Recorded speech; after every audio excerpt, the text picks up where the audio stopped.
Good morning friends आपण मानक आउ एक नुआ ब्लॉग रे स्वागत। वर्तमान समय पाखापाखि 7:45 मु आसी जिम रे वार्म अप करी पुशअप्स कर सारे। सो एबे आज ट्रेनर सहित कथा है कि आज मिक्स करवा माने लेग्स भी करिवार अछि एंड अपर बॉडी रे माने आर्म्स करिवार अछि। आज माने बाइसेप और ट्राइसेप दिटा करिवार अछि कारण टिके मिस हो जाइछला नेक्स्ट वीक रे। सो सेटा कवर अप करिवार अछि। सो मु स्टार्ट कर देली।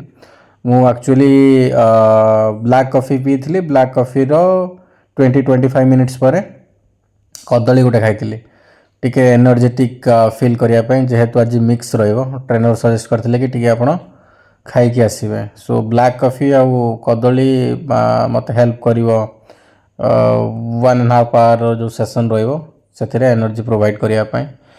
सो एथिरे मिक्स होउची आपण मान देखि पारथुबे। लेग्स भी मु करूची एंड देन बाइसेप और ट्राइसेप भी करूची। आज होची डे 86 माने आपण माने जानि छथि 100 डेज चैलेंज नै छी। 86 डेज कंटिन्यूअसली मु आसी बिना बंद करी आउ ए जो कंसिस्टेंसी अच्छी कंसिस्टेंसी पाई ही एक्चुअली रिजल्ट्स देखुची मु धीरे धीरे बॉडी रे ट्रांसफॉर्मेशन आसुची। बाइसेप ट्राइसेप डिफरेंट एंगल्स रे डेवलप होउची। सो एबे जिम रु फेरिले इंस्टेंटली आपन को प्रोटीन किसी नबार अच्छे। सो मु चना मिक्स जो अच्छी चना मिक्स टाक मुझे कौन करी टिके माने कौन हाफ ग्लास पानी देकी PB.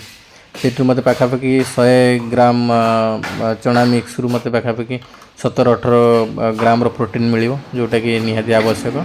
And then egg boil करवा। एग बॉयल कला परे माने एग व्हाइट खाइबार अच्छे।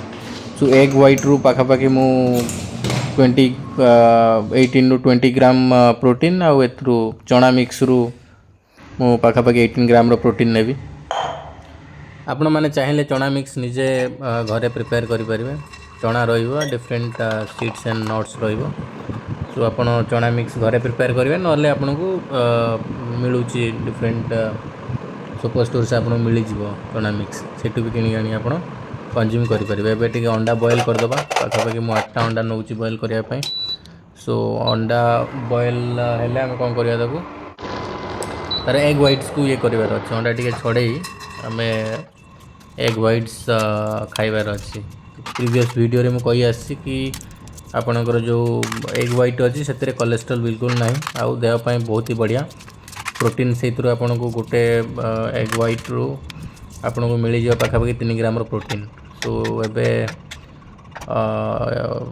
येलो को बाहर करदे एग व्हाइट खाइबा। आज ब्लॉग को एट वाइंड करवा। Thank you so much.